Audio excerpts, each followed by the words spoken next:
Vice President Sara Duterte binuweltahan ng palasyo. Aba, bakit na naman? Ano na naman bang ginawa nung isa? Ano na naman ba yung kasalanan nung isa, ha? At may pagbuwelta na naman kayo nalalaman. At eto, no, Vice President Sara Duterte hindi interesado sa SUNA. SUNA. Hindi mo kasi matatawag na SONA yun eh. Kasi walang kwenta kaya SUNA. At Pangulong Rodrigo Duterte imbitado sa SONA. What? Ano nangyari yun? Paano? Papalayain na ni Marcos? Papauwiin na ni Marcos? Tutulong na si Marcos sa pagpapauwi kay Pangulong Duterte sa Pilipinas? Ang gulo nyo rin, ha? Oo. Tsaka ito, yung SONA na yan, wala na rin yan, hindi na rin yan kaabang-abang sa Pilipinas. Wala na, hindi na namin masyadong iniintindi ang hayop na yan. Wala naman kasing totoong mga sasabihin din si Marcos Jr. Diyan sa SONA na yan, puro na naman kabaliwan. Oo, ewan ko kung ano na naman, pero kabang-abang din kasi kabang-abang kung anong gagawing kasinungalingan ni Marcos diyan sa SONA na naman. Ano na naman kaya dito, no? Ano na naman kaya, kasi nung nakaraan sinabi niya may 5,500 na flood control. So ano na naman kayang kabulastugan na sasabihin niya ngayon? Tapos yung Pogo. Oo, yung Pogo daw tatanggalin sa Pilipinas. Tinanggal naman pero pinalitan Pigo. Filipino version ng Pogo. Oh, so ewan ko na lang, ha. Ako hindi ako masyadong interesado diyan sa SONA na yan ni Marcos Jr. Yung nga kabang-abang yung mga gagawin niyang kasinungalingan ay alam ko na. Hindi kaya sasabihin niya sa SONA yung Subway. Ha, yung Subway tsaka 20 kilos na bigas. Ano pa ba? Ngayon yung pagpapauwi sa 22 or 21 na mga OFW na na tawag dito na stranded sa UAE, kung di ako nagkakamali. Baka yun ang mga sasabihin niya. So, abangan na lang natin, ha. Abangan natin na lang ang panibagong yugto ng kasinungalingan ni Marcos Jr. sa kanyang SUNA. Sa Guedo, SUNA. So eto, may nakita na naman akong picture. Ayan, si Saba Queen. Tamang hinala na naman sa ombudsman. Laila De Lima, duda sa timing ng ombudsman order kay Vice President Sara Duterte. Aba nako, Maring Laila. Kasi nung tira kasi ng tira eh. Tira kayo ng tira. Ngayon, tamang hinala lagi kayo. Galing sa TV5 yan, ha? Hindi galing sa akin yan, ha? Ang lupit. Tamang hinala na naman yan. Kasi, ano pa more, ha? Pulburon pa more. Ano pa? Konting pulburon pa. Oo, ano ka na? Papunta ka na sa, sa hangganan mo. Samantalang, speaking of pulburon, alam nyo dito, nagulantang ako dito. Pero okay naman siya. Para sa akin okay naman siya. Kaso paano to maipapatupad kung yung mismong presidente ay ayaw gawin ito? Ito po yung tinutukoy ko. Yan. Kung ito po, di ko po 100% kung alam kung ito ba ay legit. Pero dito po nakalagay, announcement. All senior high school and college student. Kailangan may accent tayo para galangin tayo ng mga kunwaring matatalino diyan, no? High school and college students. Mes yun, ha? Ay kailangan magpa-drug test for the school year 2025 and 2026. Daming naiisip, no? Ewan ko lang kung totoo to, ha? Ano to? Educational news and updates. Yan po yung nag-post niyan. So dito, para ho sa akin, wala naman po itong problema. Ang problema dito, kung aagarin nyo na magpa-drug test ang mga high school and college, bakit hindi nyo maagad yung presidente? Yun yung pinakatanong niyan ba't yung sa presidente wala? Dapat siya yung dapat siya yung una na magpa-drug test, magpa-hair follicle test. Ilang taon nang hinihingi sa kanya yun, hanggang ngayon walay pa rin. Wala pa rin siyang aksyon, no?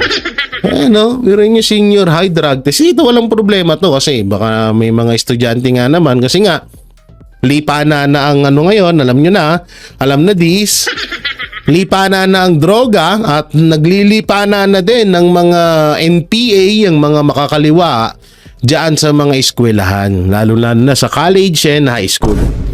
Ngayon, hindi natin alam, baka may mga, may mga ibang mga estudyante sa hirap ng buhay ngayon, mas pinipiling magbenta ng ganyan para maitawid nila ang kanilang pag-aaral. Alam nyo, ito may kukwento ko sa inyo.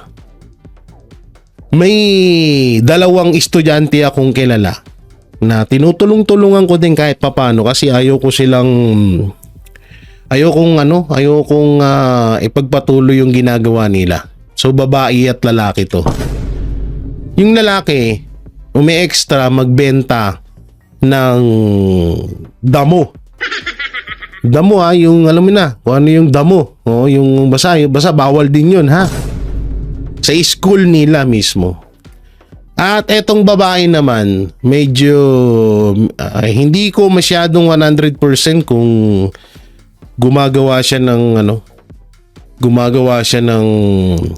may tinatawag na panandaliang aliw.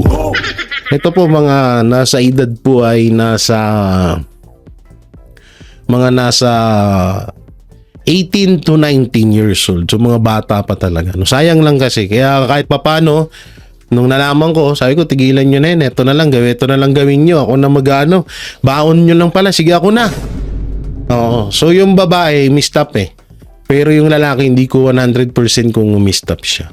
So ganyan kahirap na kasi ang buhay ngayon sa Pilipinas. Kaya yung ibang mga estudyante, alam din nilang hirap magtrabaho, napakahirap maging working student, no? So hindi ko man yan nadanasan dahil hindi naman tayo nakapag-aral.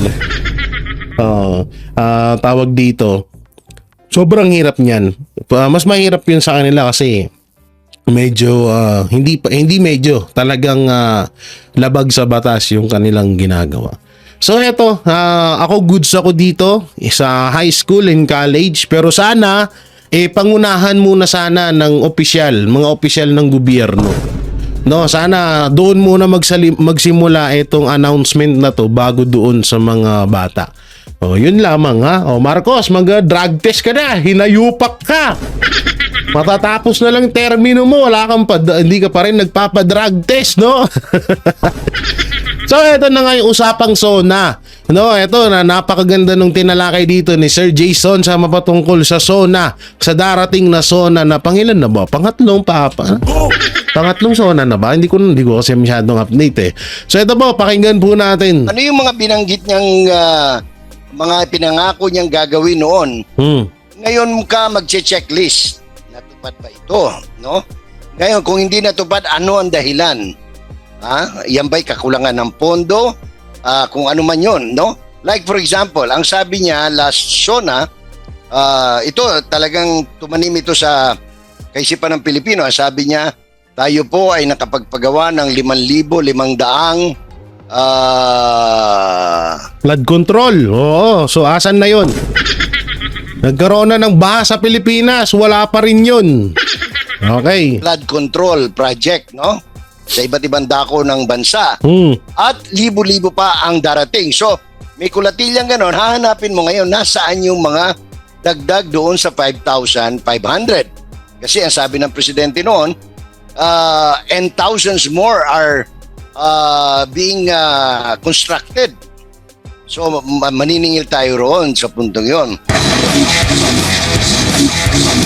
Sa safety. Ang sakit sa tenga, Sir J. Seguridad para sa mga turista. Kung ikaw ang tatanungin, paano ba ito i-take? kumbaga, kung ikaw sa sarili mo, wala ka namang pagkukulang, at kung makikita naman yan sa resulta, pwede kang magsabi ng gano'n na hindi totoo yan, dapat baguhin. Pero kung wala namang nangyayari, wala namang resulta, paano iti-take po yan? Manong Jay? Alam mo, natural lang na reaksyon yon ni Secretary Frasco dahil yan ang trabaho niya, no? Yung pagandahin ang imahe ng Pilipinas. Pero ang problema kasi may mga naunang pangyayari, no? Kung yung matatandaan, may mga pinatay na Chino, may mga kinidnap na ganito. Hindi mo mabubura yan Kasi nagre-reklamo siya, hindi basta-basta na lang binura, tapos kailangan may paliwanag. Ang ano dyan, ang dapat na gawin kung taga-gobyerno ka, huwag mo na sagutin yun. Ipakita mo na lang sa mga turista, sa mga prospective clients mo na maayos ang Pilipinas, pwede kang pumunta, safe ka. Kasi kaso nga lang, hindi, kaya nga wala nang pumupunta na halos ng mga investor or turista ngayon kasi nga bumalik na naman ng mga kidnapping. Yung mga kidnapan, kidnap for ransom. Kaya ang masaklap pa nga ho dito ay kadalasan po ibang PNP po ang involved sa mga kidnapping. Kaya nga 'di ba nananawagan tayo sa bagong PNP chief na pinakamagaling na PNP chief sa balat ng putang inang lupa. Walang iba kundi si General Torre. 'Di ba? Nananawagan tayo na mas fokusan niya yung mga smuggling, yung mga kapulisan na dawit sa mga ipinagbabawal na droga, dawit sa mga kidnapping, sa mga kidnapan, dawit sa mga pangungutong, 'di ba? Yung mga pasok sa bahay na wala namang mga warrant of arrest, katulad nung nangyari dito banda sa amin. So dapat yun kaso wala So hindi kasi tayo talaga dadapuan dito ng mga investor kapag sa oras na ang mga businessman nalaman nilang delikado yung mga buhay nila dito sa bansa natin. So hindi talaga mangyayari yun. the more na gagawa ka pa ng mga diskusyon, mag-iisip tuloy yung iba na siguro may problema nga, no? So sa akin, yun ang pinaka the best na pwedeng gawin ng gobyerno, ipakita na gumawa sila ng audiovisual or they go on a hopping sa mga sa mga iba't ibang sites, no, including television stations all over the world na nagpapatunay na maayos ang Pilipinas at magandang puntahan.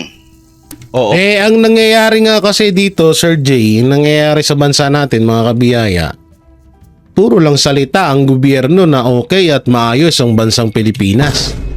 Pero kung bubusisiin mo talaga yung record ng krimen sa Pilipinas, hindi nalalayo nung kapanahunan ng mga Aquino, ng mga Dilawan.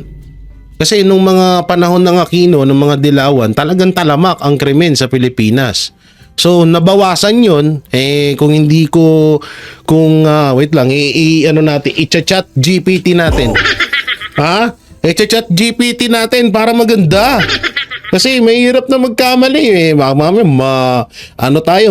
tanong, nandito pa ba yung chat GPT ko na ito. Oo, ilan? Ito itatype ko sa chat GPT. Oo, show me. Not now. Ilan ang krimen nung panahon panahon ni Pres Duterte. Ayan search natin. Ito may lumabas. Kitang-kita nyo ang galing talaga ni Chat GPT. Hindi, ito kabisado ko naman, kaso nga lang syempre kailangan natin ng sa panahon ni Pangulong Rodrigo Duterte 2016 hanggang 2022, bumaba ang naitalang bilang ng mga krimen ayon sa datos ng Philippine National Police or PNP. Narito ang buong crime statistic. Noong 2016, humigit kumulang 584 na kaso ang meron tayo sa Pilipinas. Noong panahon ng 2017, ito panahon na nakaupo na si Pangulong Duterte ay bumaba ito halos ng 420,000 po ito 1,000 hindi 100. Noong panahon ng 2018 ay nung 2019 pala humigit kumulang 440. Hanggang sa 2020 bumaba pa sa 320. May epekto rin ng COVID at lockdown. Hanggang sa 2021 ay umabot na lang po ito ng 380. Eto Bali sa 60%, no? Pagpatay index crime, mga malalang krimen tulad ng pagpatay, pagnakaw, rape, AT-BTI bumaba ng mahigit 60% mula nung 2016 hanggang 2021. Salamat ChatGPT. So ganyan yung krimen sa Pilipinas, no? So napababa yan. Kasi nga sobrang taas talaga yan nung panahon ng Aquino. So panahon ni Pangulong Duterte, nabawasan yan, nabawasan ng droga, nabawasan ng mga magnanakaw, mga adik, mga namumulestya, mga yun na. So panahon ni Pangulong Duterte yun. Kaso nga lang, nung panahon na ni Marcos, eto na. Pumangalawa po ang Quezon City at Maynila, no, sa buong Asia, sa pinakamalaking krimen or pinakamalalang krimen na nangyayari sa buong Asia. Hindi lang sa Pilipinas pasok po ang Pilipinas 2 beses. Biruin nyo po yun. So sino ba naman tanga ng mga investor na papasok sa Pilipinas para gumastos sila ng pera kung hindi rin naman safety yung mga buhay nila?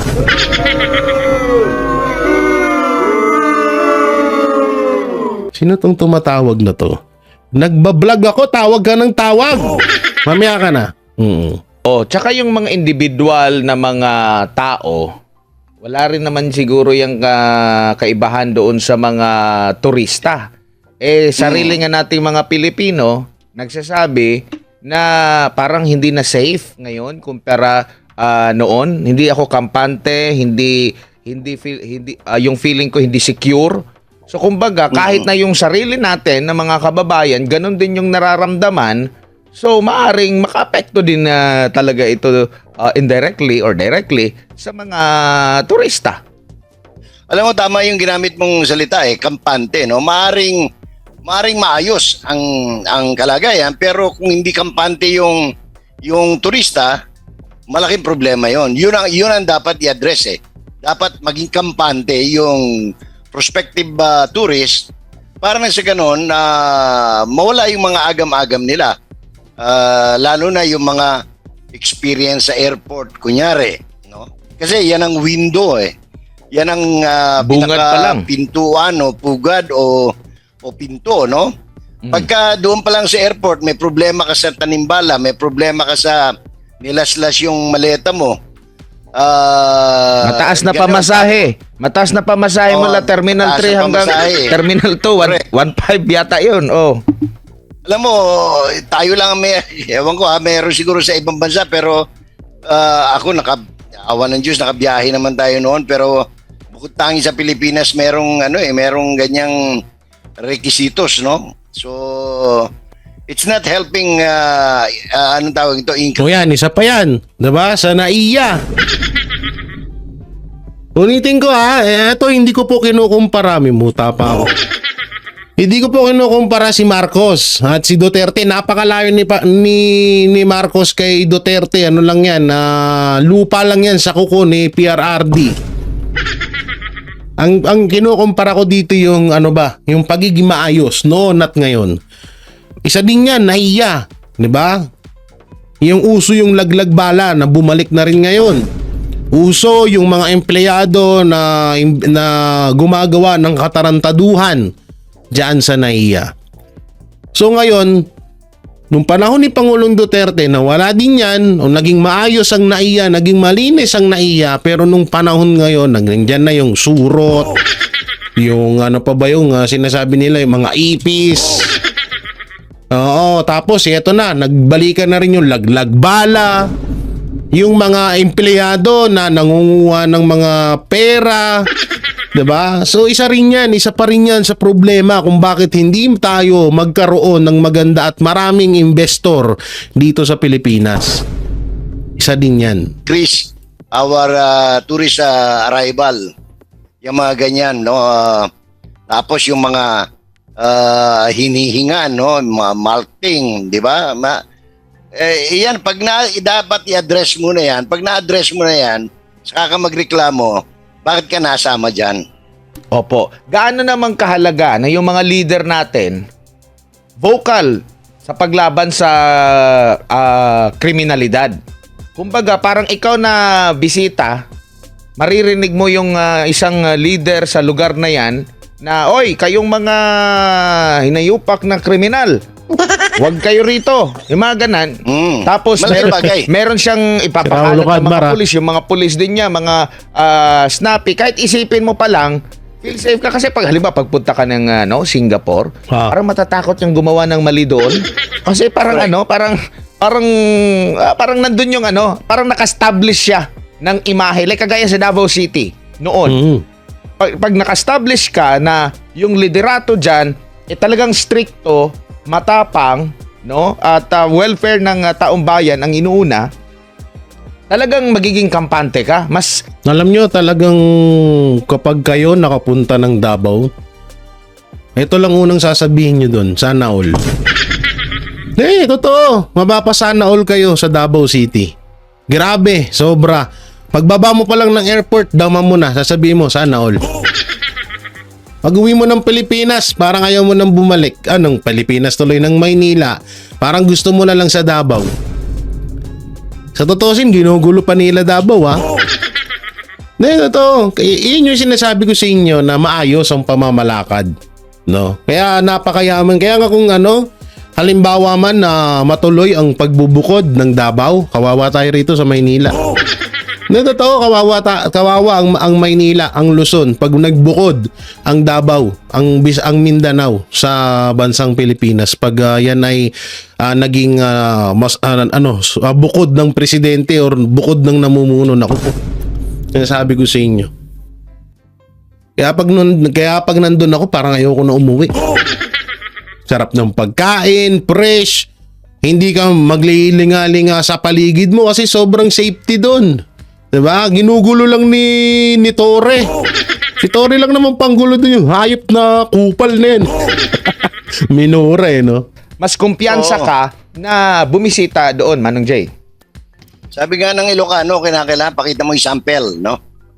Sample. Yung example, kailangan pakita mo yan. Tulad sa Davao, nagtataka yung iba, bakit ang taas ng arrival sa Davao, no? Simple lang, nakikita nila yung mga lumalabas sa social media at saka sa word of mouth. Pag sumakay ka ng taxi to Dala Centavo, binabalik ka sukli. Malaking bagay yun, no? Tapos, malinis. Tapos, unhampered ka pag nag-ikot ka kahit madaling araw. Pagka nagkaroon ka ng aberya sa iyong kalusugan, pag dial mo ng 911, hindi na kailangan sabihin pa ng Chief of Police na we will address the call in 3 or 5 minutes. Kasi pre-position yung mga emergency crew, no? Yung paramedics. Tama. At kung matraffic, automatically nalipad Isasalo. yung kanilang medivac na helicopter at pipikapin ka kahit sa gitna ka ng daan, dadaling ka sa Southern Philippines Medical Center. So, if these are present sa lugar other than Davao City, tiyak pupuntahan ka, no? Makikita mo nga ako example ko lang diyan, anong pangalan nito, Admar, yang Pearl Farm sa Samal, no? Sa Island nakapunta na Garden, kami dyan. no? Samal.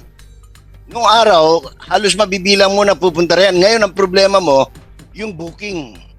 Grabe ang dami ng tao, especially on a weekend.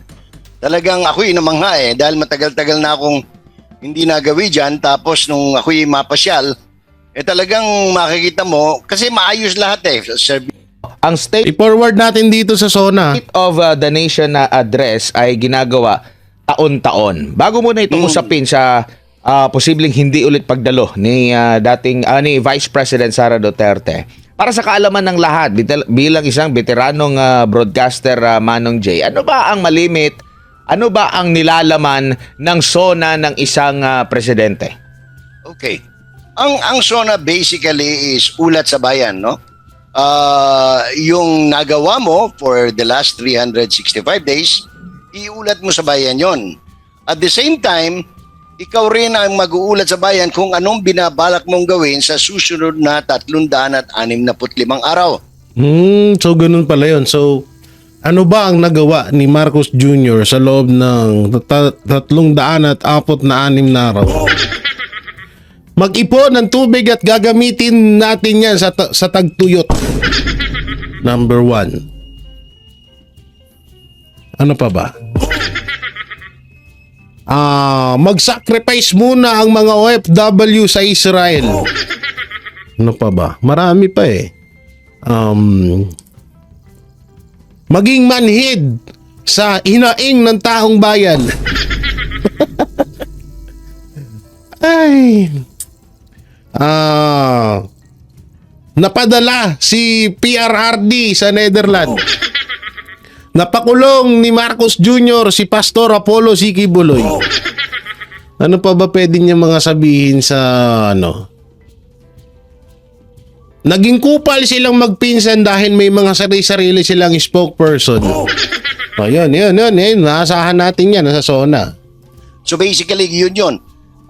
Report sa mga nagawa mo. Tanong, Sir J, ang tanong dyan, wala naman nagagawa si Marcos.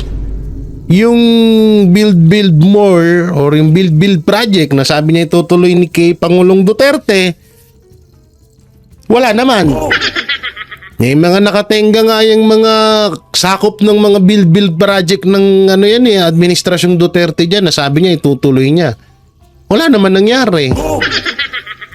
Tapos nagbenta pa ng ginto. Kung di ako nagkakamali, nagkakahalaga ng 150 billion ba yun? O 250 billion, di ko matandaan. Tapos yung utang ng Pilipinas, pataas ng pataas, wala naman tayong proyekto. Yung pabahay, sinasabi niyang pabahay project, mas marami pa akong pabahay project sa kanya. So anong sasabihin? Anong mangyayari sa SONA? Anong pwede sabihin ni Marcos sa SONA? Anak ng teteng, nakakaano rin. Alam nyo, kahit alam naman natin na wala siyang sasabihin doon, nakakapanabik din kasi may pagtatawanan na naman tayo. Yun yung inaabangan natin din, yung pagtatawanan natin siya.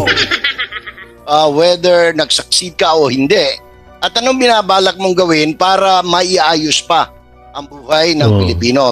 Basically, puro yun, na naman kasi nungalingan yung SONA na yan. Putang ina. Magre-report ka. Halimbawa, ilan na bang airport ang na-privatize mo, no? Kasi yun ang balita ko eh. Privatize yung mga airport na pinagawa ng panahon ni PRRD, no? There are plans na gano'n. Kasi kung inyong magugunita, ito rin ay review noong last SONA niya. Kung ano yung mga binanggit niyang mga pinangako niyang gagawin noon, ngayon ka magche-checklist. Natupad ba ito? No? Ngayon, kung hindi natupad, ano ang dahilan? Yan ba'y kakulangan ng pondo? Ang malupit pa rito, Sir J, mga kabiyaya, ang malupit pa dito, nakaraang SONA, ayun nga yun, yung pinagyabang niya 5,500 na flood control, tapos kinabukasan may isang damakmak na baha sa Pilipinas. Ang malupit dito, yung gagastusin na naman sa SONA. Kasi kung makakalimutan nyo po paalala lang po, first time in history sa Pilipinas na isang presidente na gumastos ng 20 million. 20 million sa SONA. Pagkain lang po yun pagkain lang.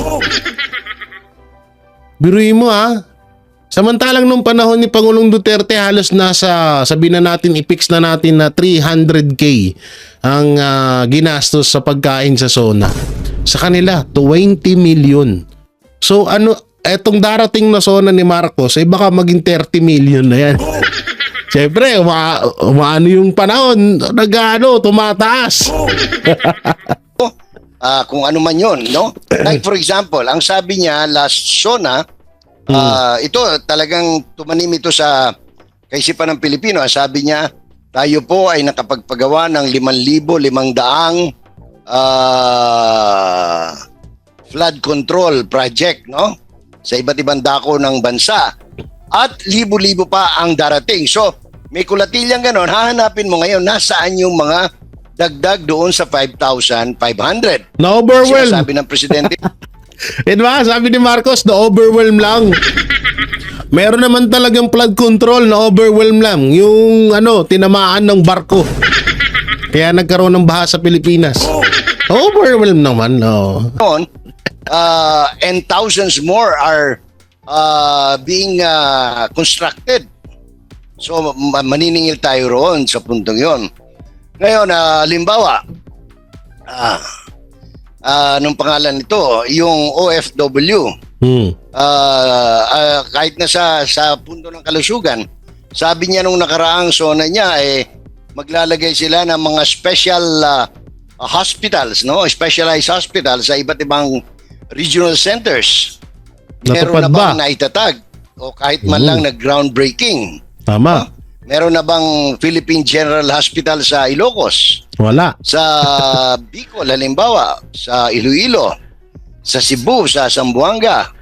Huwag din sa Davao dahil allergic sila sa Davao so, yung mga bagay na yon, Admar, ang usual na bahagi ng SONA. Pambihira ito.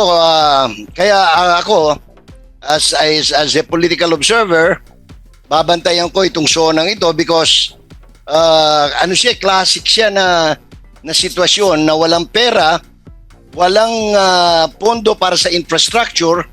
Iba yung sinabi niya nung SONA, pero pagdating ng 2025 budget, walang nailaan para sa subway, meaning to say, hindi na matutuloy o na mababalam ng gusto yung construction ng Metro Manila subway.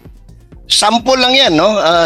Ang masama pa nga nun, baka yan pa nga ipagmayabang niya yung usapan sa subway na yan. So yun mga banateros, no? Kaya ako naman to ipinapanood sa inyo kasi nga malapit na ho yung SONA ni Marcos Jr. So sisingilin na naman natin siya kung ano ba yung mga nagawa niya. At hahanapin natin sa kanya yung mga pinangako niya nung unang SONA, pangalawa, pangatlo, pangapat, hahanapin natin lahat ng mga pinangako niya doon kung nagawa niya ba. So, aminado ako na panibagong kasinungalingan na naman tong mangyayaring SONA na. Samantalang, dito ho tayo, no? Dito ho tayo sa panayam ni Vice President Sara Duterte sa mga OFW na sabi nga ni Marcos magtiis muna kayo diyan sa gera. Ito po yung pahayag ni Vice President Sara Duterte. Lumalala ang tensyon sa gitnang silangan at kasabay nito ang pagkabahala para sa kaligtasan ng libo-libong Pilipinong naroon. Kaya naman nanawagan si VP Sara Duterte ng pagkakaisa at panalangin para sa ating mga kababayan na naipit sa gitna ng kaguluhan. Si Jason Rubrico magbabalita.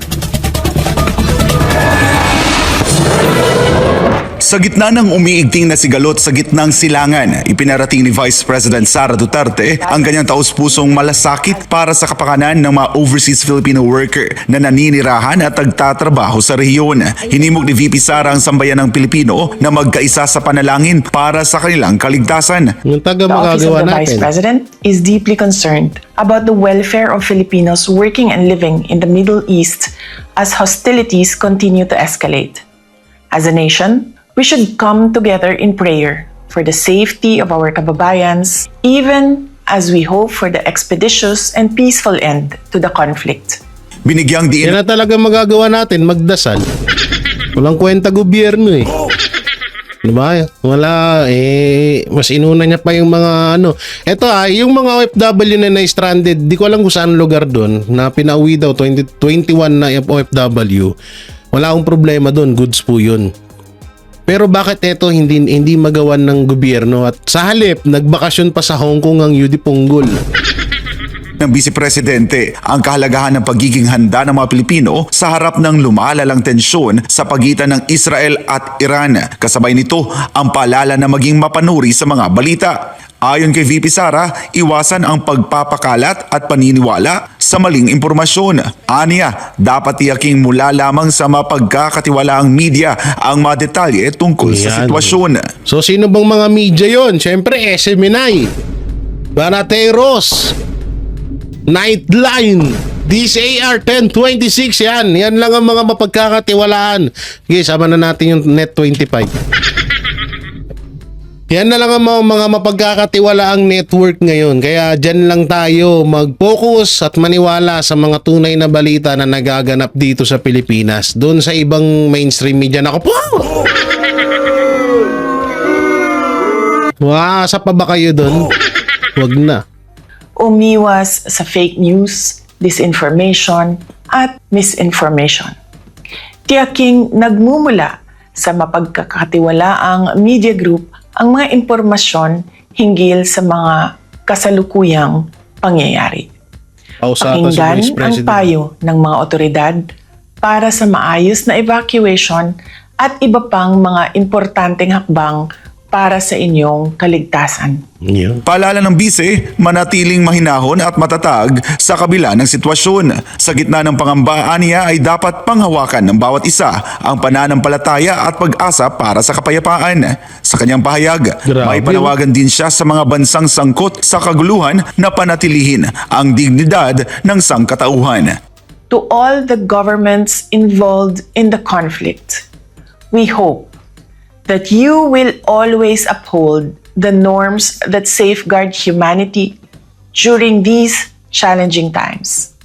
Para sa Diyos, No, hindi, alam nyo yun na lang talaga ang magagawa natin sa panahon ngayon.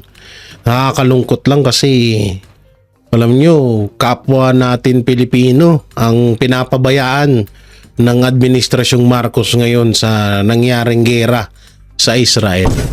So, ang tanging magagawa na lang talaga natin ay magdasal para sa kaligtasan nila at sana ay hindi sila mapahamak sa nangyayaring gera ngayon diyan sa Israel. Sana yun na lang talaga magagawa natin, no? Wala na narinig nyo naman yung interview kay Marcos Jr., di ba? So ano pa bang aasahan nyo dun? Tangina, wala talagang kwenta yung hayop na putang yan, hindi pa mamatay ang hayop Ay, sorry. sorry Nasa Australia. Oh, easy, di pa kita pinagsasalita Tahimik ka muna. Oo. Hindi pa kasi mamatay, no? Hindi pa mamatay. Ay! Di nakakagigil kasi biruin mo Presidente siya ng Pilipinas. Tapos parang wala siyang pakialam sa mga sa mga kababayan natin ng OFW. Hirap lang magsalita, baka makasuhan tayo. So ito na nga yung buwelta ng palasyo kay Vice President Sara Duterte, no? Di umano'y pagbabanta. Ito, panoorin ho natin. Nasa Australia si Vice President Sara Duterte para dumalo pakialam sa nyo. rally na nananawagan sa pagpapalaya sa kanyang ama. Oh. Dahil ito ang pang-apat na bansang pinuntahan ng bise sa loob ng isang buwan. Nagpatutsyada sa kanya ang Malacanang. Ayan na, nagpatutsada sa kanya ang Malacanang. Ang ina, anong pakialam nyo dun? Nakatutok si Ivan Mayrina. Ano sabi? Nasa Melbourne, Australia si Vice President Sara Duterte. Sa abiso inilabas sa kanyang opisina, dadalo raw si Duterte sa isasagawang rally sa linggo para sa panawagang pagpapalaya sa kanyang amang si dating Pangulong Rodrigo Duterte na nakakulong pa rin sa The Hague, Netherlands. Ito ay kaapat na biyahe niya abroad sa nakalipas lamang na isang buwan. Nauna rito, magkasunod na nagpunta ang bise sa Qatar kung saan nakasalamuha ang mga Pinoy doon sa kanyang birthday at The Hague, Netherlands kung saan binisita niya ang kanyang nakadetining ama. Sa Kuala Lumpur, Malaysia naman niya ginunita ang araw ng kasarinlan kasama rin ang mga Pinoy roon. So, 4 na bansa in just less Putangin na, si Bulldog na naman pala ni... Ay! Si Bulldog na naman pala ni Marcos Jr. ang magsasalita. Si Second Lady. a month. So, Oh. kung doon po abala ang ating Vice Presidente sa mga personal trips niya or personal trips with her family, Choice po ng Vice Presidente yun. Yun! Sabi nga natin, Oh, pampersonal o pambayan? That is the question. tungin. Kala mo talaga kinatalino niya yung sinit. Ay! Bobo na yung boss, bobo pa yung katauhan. Hirit na ito tinanong si Castro, nagkaroon ba ng paglabag ang bise sa mga sunod-sunod na biyahe? Ang kanya, Okay na yung sinabi mo kanina eh. Siyempre, karapatan niya yun. ang sigurong malalabag ay ang kanyang obligasyon sa taong bayan. Obligasyon sa taong bayan daw ang malalabag ni Vice President Sara Duterte. Ayan tanong, eto ang tanong. Yung obligasyon ba ni Marcos Jr. sa sa bansang Pilipinas, nagagampanan niya ba? Kasi eto kahit na nasa ibang bansa, si Vice President Sara Duterte patuloy pa rin po ang pagtatrabaho ng Office of the Vice President. Yan po ang itatak natin sa ulo nyo. Sa ika-100 araw ng pagkakakulong ng dating Pangulo kahapon, nag-prayer vigil ang kanyang mga taga-suporta sa Davao City. May nakabinbing petisyon para sa pansamantalang paglaya ng dating Pangulo. Pero sakaling mapagbigyan, nakasaad sa panuntunan ng International Criminal Court na dapat na miyembro ng ICC ang bansang paglilipatan sa kanya na handang sumunod sa mga itatak ng kondisyon ng korte. Kasunod ng pagsuko kay Duterte sa ICC, pinuri ni Special Rapporteur Irene Khan sa kanyang ulat sa 59th session ng UN Human Rights Council ang anyay matapang na hakbang para mapanagot ang mga lumabag sa karapatang pantao sa bansa. Kasunod nito, ang rekomendasyon na muling buksan ng pag-uusap sa pagbabalik ng bansa sa Rome Statute ng International Criminal Court nang hingan na reaksyon ng Malacanang. Open po siya. Nung huli po kami nag-usap, dahil doon pa po natin ito napag-usapan, sinabi po niya na open naman po siya. Para Ayan open naman daw po siya. Ayan po yung second lady. Kung ang first lady si Lisa Araneta Marcos, yan po yung second lady. Ay nako.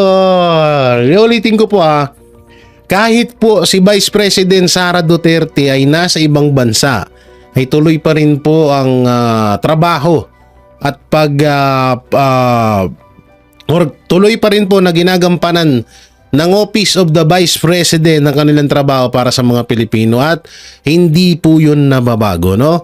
So kung ano man kagaya ng sinabi ni Vice President Sara Duterte na kung ano man yung mga nababalitaan nyo na fake news at basura na nanggagaling sa bunganga ni Claire Castro, lalong-lalo na kay Claire Castro, wag nyo pong paniwalaan dahil yan po ay, sabi nga niya, walang lumalabas na katotohanan or walang lumalabas na mabuti or puro basura lamang na mga salita ang lumalabas sa bunganga ng mga Castro.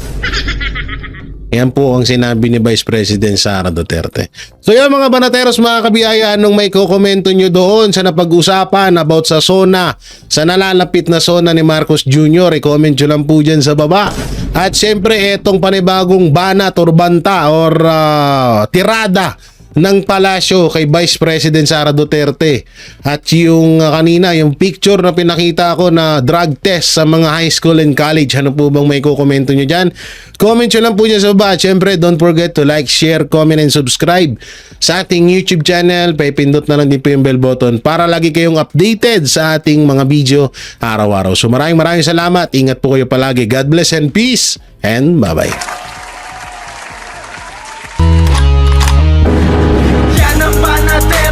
Walang inuurungan. Pag tama palakpakan, pag mali ay babanatan.